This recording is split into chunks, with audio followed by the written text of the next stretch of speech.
창세기는 단순히 인간의 기원을 설명하는 것이 아니라 하나님과 인간, 그리고 자연이 서로 깊이 연결되어 있다라는 신학적 세계관을 보여줍니다. 히브리어에서 인간을 뜻하는 아담은 땅을 의미하는 아다마에서 나온 말입니다. 두 단어는 모두 붉다 혹은 붉은 것이라는 뜻의 어근에서 파생되었는데, 고대 사회에서는 인간과 동물에게 붉은 피가 돌듯이 흙도 붉은 피가 돈다고 생각했습니다. 결국 인간이 붉은 흙에서 나왔다라는 표현은 단순히 피부색을 말하고자 하는 게 아니라 인간과 땅이 생명으로 함께 이어져 있음을 암시합니다. 창세기 2장 7절은 이 언어적 관계를 신학적으로 극대화시킵니다. 창세기 2장 7절 말씀입니다. 여호와 하나님이 땅의 흙으로 사람을 지으시고 생기를 그 코에 불어넣으시니 사람이 생명이 되니라. 하나님이 흙, 아담아로 사람, 아담을 빚으시고 생기를 불어넣으셨다는 것은 인간 존재의 이중적인 본질을 보여줍니다. 인간은 하나님의 씀을 받은 영적인 존재이기도 하지만 다른 한편으로는 땅에 속한 존재이기도 합니다. 또한 아담과 아담아의 관계는 인간의 유한성과 순환성을 강조합니다. 창세기 3장 19절의 말씀입니다. 너는 흙이니 흙으로 돌아갈 것이니라 하시니라. 너는 흙이니 흙으로 돌아갈 것이다 라는 선언은 인간이 결국 다시 아담아로 돌아가는 존재임을 보여주고 있습니다. 여기서 인간은 자연을 지배하는 절대적인 존재가 아니라 땅과 같은 운명을 공유하는 존재임을 말하고 있는 것입니다. 얼마 전에 이현자 권사님을 통해 이준규 집사님이 쓰신 세상 모든 초록은 즐겁다라는 책을 선물로 받았습니다. 이준규 집사님은 삼성에서 직장 생활을 하시다가 어릴 적부터 정원에 대한 갈망을 갖고 있어서 정원에 대해 공부하고 싶어서 삼성에서 퇴직하시고 영국으로 유학을 다녀오셨습니다. 그리고 지금은 에버랜드의 식물 콘텐츠 그룹장으로 계십니다. 제가 이 책을 읽어보니까 이준기 집사님의 에버랜드 식물 테마파크를 기획하면서 어떤 정원을 만들고자 했는지를 볼 수 있었습니다. 2017년에 정원 컨셉을 고민하던 중에 아내가 추천해준 책을 읽다가 무릎을 탁 치게 되었다고 합니다. 섬진강 시인이 쓴 김용택의 어머니에 나오는 한 구절이었습니다. 초등교육의 기회도 제대로 누리지 못한 한평생 자연에서 지내신 그 시인의 어머니가 하셨던 말씀, 꽃도 사람이 있어야 꽃이다 라는 말이었습니다. 이 말이 이준규 집사님에게 어느 철학자의 말보다도 깊은 울림을 주었고, 이 문장이 이준규 집사님이 만들고자 하는 정원 철학의 캐치프레이즈가 되었습니다. 꽃들에게 생명을 주기 위해서는 생태, 환경, 지속 가능이라는 거창한 키워드가 아니라 사람임을 말하고 있는 것입니다. 사람과 꽃이 함께 있지 못하면 아무리 좋은 기교로 꽃을 연출해도 죽은 것과 마찬가지입니다. 그러면서 시작했던 것이 테마파크의 울타리와 펜스를 걷어내는 것이었습니다. 여러분들도 기억하시겠지만 과거의 잔디밭이나 화단에 가면 이런 경고문이 적혀 있었습니다. 잔디에 들어가지 마시오. 꽃은 만지지 말고 눈으로만 보시오. 이런 경고문들 많이 보셨을 겁니다. 그리고 사람이 넘어가지 못하도록 울타리와 펜스를 만들어 놓았습니다. 그것이 정원을 보호하고 꽃을 보호하는 길이라고 생각했기 때문이었습니다.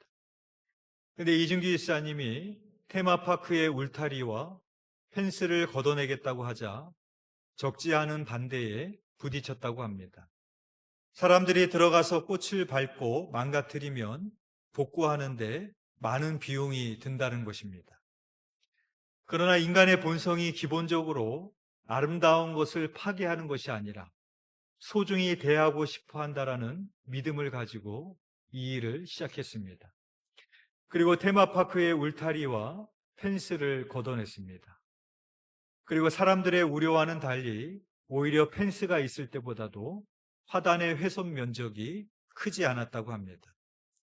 오히려 사람들은 꽃을 가까이서 볼 수 있게 되자 더욱 조심해서 사진을 찍었고 조심스럽게 산책을 했습니다. 사람과 꽃 사이의 경계를 허무니 비로소 정원이 액자를 박차고 나와 살아 숨쉬는 공간이 되기 시작하였고 사람들과 소통하기 시작했던 것입니다. 제가 이 책을 읽으면서 이준규 집사님이 만들고자 하는 정원이 무엇인지를 한번 생각해 봤습니다. 제가 한마디로 정의하면 이런 것입니다.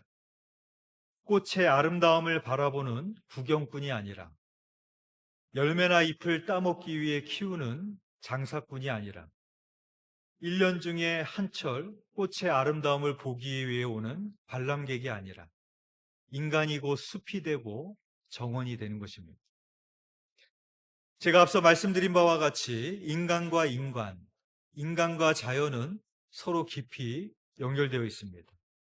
하와가 아담의 옆구리에서 나왔다라는 것은 둘이 따로 떨어진 존재가 아니라 인간 존재의 상호 의존성을 말해줍니다. 그래서 이는 내 뼈 중에 뼈요, 살 중에 살이다라는 아담의 고백은 아담과 하와가 같은 본질을 공유하면서 인간은 고립된 개체가 아니라 타자와의 관계 속에서 자신을 완성할 수 있음을 보여주는 것입니다. 게다가 하와는 아담에서 나왔지만 동시에 모든 인간은 아담은 다시 하와를 통해 나오게 됩니다. 이 점에서 아담과 하와의 관계는 앞서 살펴본 바와 같이 아담과 흙, 아담과의 관계와 유사합니다.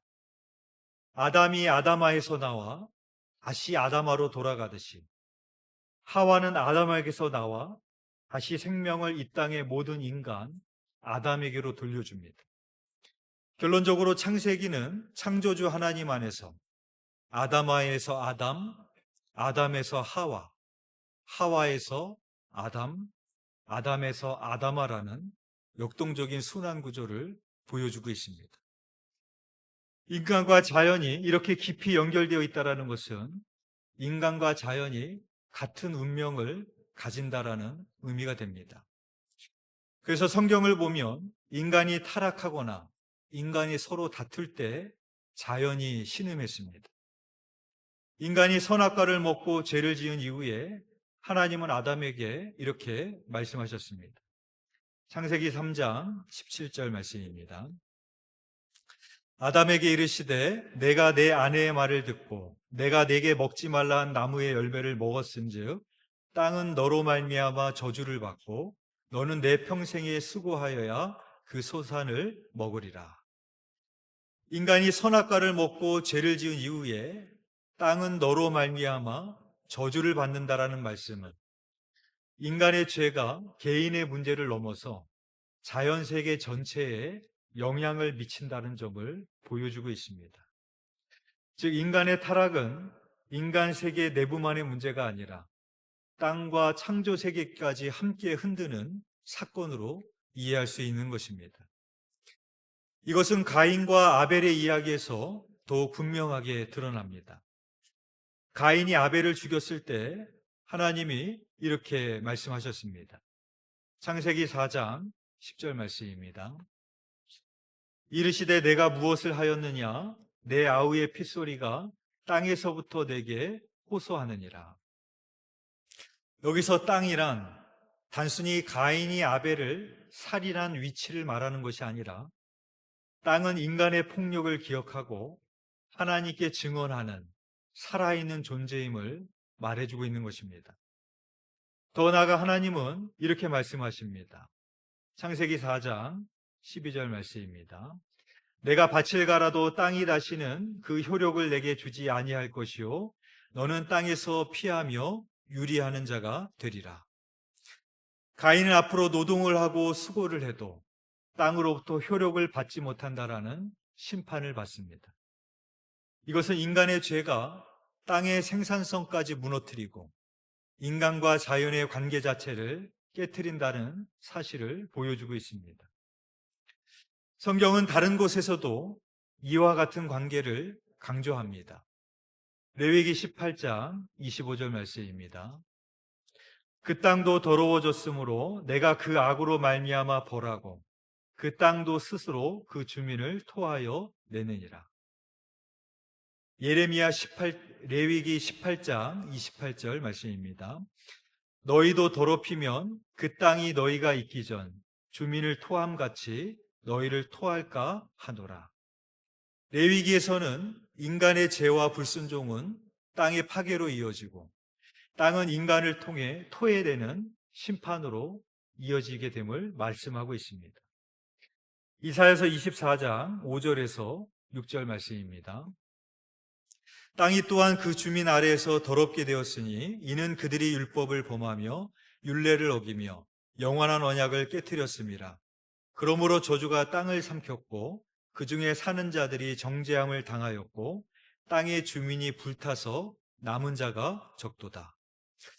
이사야서에서는 땅이 그 주민 때문에 더럽혀졌다고 하며 인간의 불순종이 땅의 파괴로 이어진다라고 말씀하고 있습니다. 아모스서 1장 2절의 말씀입니다. 그가 이르되 여호와께서 시온에서부터 부르짖으시며 예루살렘에서부터 소리를 내시리니 목자의 초장이 마르고 갈멜산 꼭대기가 마르리로다. 아모스서에서도 인간의 불의와 잘못은 목자의 초장을 시들게 하고 갈멜산 꼭대기를 마르게 한다라고 말씀하고 있습니다. 호세아서 4장 1절에서 3절의 말씀입니다. 이스라엘 자손들아 여호와의 말씀을 들으라. 여호와께서 이 땅 주민과 논쟁하시나니 이 땅에는 진실도 없고 인애도 없고 하나님을 아는 지식도 없고 오직 저주와 속임과 살인과 도둑질과 간음뿐이요 포악하여 피가 피를 뒤이음이라. 그러므로 이 땅이 슬퍼하며 거기 사는 자와 들짐승과 공중에 나는 새가 다 쇠잔할 것이요 바다의 고기도 없어지리라. 호세아서에서는 인간의 죄와 허물로 인해서 이 땅이 슬퍼하고 그 안에 사는 생물들이 쇠약해진다고 말하면서 인간의 죄와 허물이 동물과 자연 전체에까지 영향을 미치고 있음을 경고하고 있습니다. 이와는 반대적이고 희망적인 말씀도 있습니다. 역대하 7장 14절 말씀입니다. 내 이름으로 일컫는 내 백성이 그들의 악한 길에서 떠나 스스로 낮추고 기도하여 내 얼굴을 찾으면 내가 하늘에서 듣고 그들의 죄를 사하고 그들의 땅을 고칠지라. 역대하에서는 인간이 악한 길에서 떠나 회개하고 하나님을 찾으면 인간의 죄만 사하실 뿐만 아니라 그들의 땅도 고치실 것이라고 말씀하고 있습니다. 이와 같은 말씀들은 인간과 자연이 서로 분리된 존재가 아니라 하나님의 공동체처럼 연결되어 있고 인간의 죄와 허물이 모든 창조 세계에 영향을 끼친다라는 것을 보여주고 있습니다. 신약 성경에서는 이 생각이 더욱더 넓은 차원으로 확장이 됩니다. 하나님은 인간만이 아니라 이 세상을 사랑하셔서 독생자 예수 그리스도를 보내주셨습니다. 그래서 바울은 구원이 인간만을 위해서 있는 것이 아니라 모든 피조물에게 필요함을 말합니다. 로마서 8장 19절과 22절의 말씀입니다. 피조물이 고대하는 바는 하나님의 아들들이 나타나는 것이니 피조물이 다 이제까지 함께 탄식하며 함께 고통을 겪고 있는 것을 우리가 아느니라. 바울은 모든 피조물이 함께 탄식을 하며 함께 고통을 겪고 있다고 말하면서 구원은 인간에게만 해당되는 것이 아니라 창조세계 전체의 회복의 사건으로 구원을 말하고 있습니다. 결국 성경이 보여주는 인간 이해는 분명합니다. 인간은 땅에서 나와 하나님의 생명을 받아 모든 다른 생명과의 관계 속에서 살다가 다시 땅으로 돌아갑니다. 인간은 하나님의 은혜 안에서 계속 새로워지는 존재이며 그 완성은 개인이 아니라 공동체와 창조세계 전체의 회복 속에서 이루어진다는 것입니다. 이런 의미에서 오늘날 세계를 위협하고 있는 전쟁의 문제를 생각해 볼 수 있습니다. 기후위기 시대에 전쟁과 군사무기는 단지 사람의 생명만 파괴하는 것이 아니라 대지와 토양과 물, 숲과 농지, 이 땅의 모든 생명을 무너뜨립니다. 군대는 평상시에도 막대한 화석 연료를 소비하고 전쟁이 시작되면 각종 무기를 생산하고 사용하면서 막대한 탄소 배출을 일으킵니다. 미국 브라운 대학교의 전쟁 비용 프로젝트에 따르면 2001년 이후 미국 군사활동과 전쟁 수행 과정에서 배출된 온실가스가 약 12억 톤에 이른다고 분석했습니다. 이 이야기는 단순히 군대도 탄소를 배출한다라는 이야기가 아닙니다. 전쟁은 기존의 전력, 상하수도, 교통, 주거와 여러 생활 인프라를 파괴하고 그 파괴된 시설을 다시 복구하려면 건설 자재와 중장비의 사용이 늘어나면서 추가로 탄소 배출이 늘어날 수밖에 없게 되는 것입니다.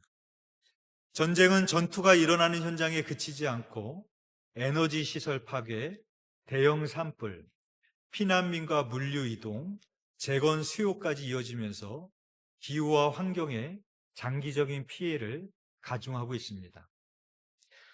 2026년 2월 28일 미국과 이란 전쟁이 발발한 이후에 단 2주간 발생한 탄소 배출량이 아이슬란드의 연간 탄소 배출량을 넘어섰다고 합니다. 최근 가자 지구에 대한 유엔 환경계획의 평가에 따르면 전쟁으로 인해 하수 건물, 독성 물질이 팔레스타인 땅의 토양, 물, 공기를 오염시키고 있으며 폐수 처리 시설 파괴와 식수 오염은 인간의 생존과 생태계 복원을 위협하고 있다고 밝히고 있습니다. 오늘 본문 이사야서 2장 4절의 말씀입니다. 우리 함께 읽어보겠습니다. 시작.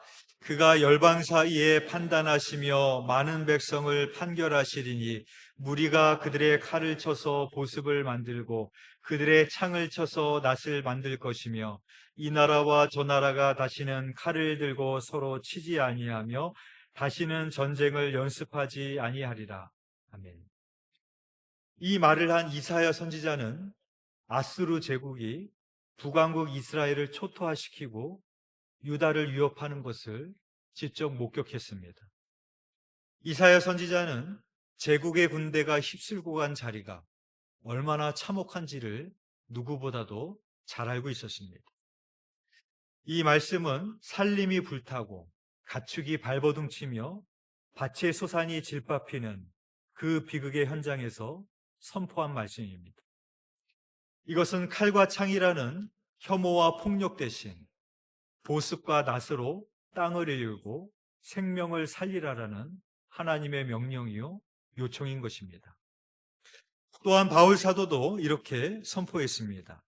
골로새서 1장 20절의 말씀입니다. 우리 함께 읽어보겠습니다. 시작. 그의 십자가의 피로 화평을 이루사 만물 곧 땅에 있는 것들이나 하늘에 있는 것들이 그로 말미암아 자기와 화목하게 되기를 기뻐하심이라. 네. 주님의 십자가의 죽음은 하나님과 원수되었던 우리를 화목하게 하시기 위함이었습니다. 그러나 지금 보신 말씀처럼 골로새서가 우리에게 말하고 있는 십자가의 피로 이룬 화평은 하나님과 인간만의 화평이 아니라 땅에 있는 것들이나 하늘에 있는 모든 것들이 화평케 하시기 위한 십자가의 화평임을 우리들에게 말씀하고 있는 것입니다. 골로새서가 우리에게 주는 교훈은 폭력은 더 큰 폭력으로 종식될 수 있는 것이 아니라 십자가와 같이 철저한 자기 비움과 희생을 통해서 가능한 것임을 우리들에게 말씀하고 있는 것입니다. 이러한 의미에서 우리가 생명의 숲이 됩시다라는 선언은 단순히 은유와 구호를 넘어섭니다. 숲은 개별의 존재가 아닙니다. 나무와 나무, 곤충과 짐승, 흙과 바람, 태양과 습기가 순환하는 관계망 속에서 서로에게 생기를 불어넣어 줄 때 비로소 숲이 됩니다. 숲은 배제가 아니라 공존을 통해 유지됩니다. 숲은 경쟁이 아니라 순환을 통해 생명의 질서를 만들어 갑니다. 따라서 우리가 숲이 된다는 것은 단순히 환경 실천의 차원을 넘어서서 우리가 숲이 되어 숲으로 살아야 된다는 것입니다. 하나님 앞에서 들고 있는 칼과 창을 내려놓는 결단을 통해 또 내 안에 도살인 탐욕과 교만, 지배욕을 내려놓았을 때 우리는 생명과 더불어 나아갈 수 있습니다.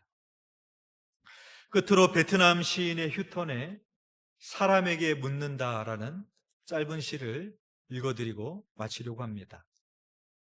땅에게 묻는다. 땅은 땅과 어떻게 사는가? 우리는 서로 존경한다. 물에게 묻는다. 물과 물은 어떻게 사는가? 우리는 서로 채워준다. 풀에게 묻는다. 풀은 풀과 어떻게 사는가? 우리는 서로 짜이고 얽혀 지평선을 만든다. 사람에게 묻는다. 사람은 사람과 어떻게 사는가? 스스로 한번 대답해보라. 사랑하는 교회 여러분, 우리는 전쟁과 폭력 그리고 기후위기로 신음하는 이 시대에 또 한 번의 환경주의를 맞게 됩니다. 전쟁과 폭력과 기후위기 시대에 그리스도인의 사명이 무엇인지 스스로 물어야 됩니다. 칼을 쳐서 보습을 만들고 창을 쳐서 낫을 만들고 폭력과 죽음의 도구를 생명을 일구는 도구로 바꾸는 그리스도인의 사명을 감당하시는 저와 여러분이 되시기를 주님의 이름으로 축원드립니다. 기도드리겠습니다. 창조주 하나님, 하늘과 땅, 그 안에 있는 모든 존재를 지으시고 보시기에 좋다 하시고 흡족해 하셨던 하나님 앞에 이 시간 섭니다. 우리는 평화를 말하면서도 경쟁과 배제의 논리를 따랐고 우리는 생명을 말하면서도 편리와 효율을 앞세웠으며 그 사이 수많은 생명을 희생시켰음을 고백합니다. 하나님의 자비하심을 따라 움켜쥐고 있던 칼과 창을 내려놓게 하시고 지배를 하려는 마음을 멈추게 하시며 탐욕과 교만의 마음을 잠잠하게 하여 주옵소서. 사랑의 하나님, 우리가 생명의 숲이 되기를 원합니다. 우리가 숲이 되어 기꺼이 하나님의 정의로운 평화를 이루게 하시고 우리가 숲이 되어 기꺼이 폭력을 멈추고 만물의 화해에 참여하게 하시며 우리가 숲이 되어 기꺼이 하나님의 나라를 이 땅 가운데 이루게 하여 주옵소서. 예수 그리스도의 이름으로 기도드립니다. 아멘.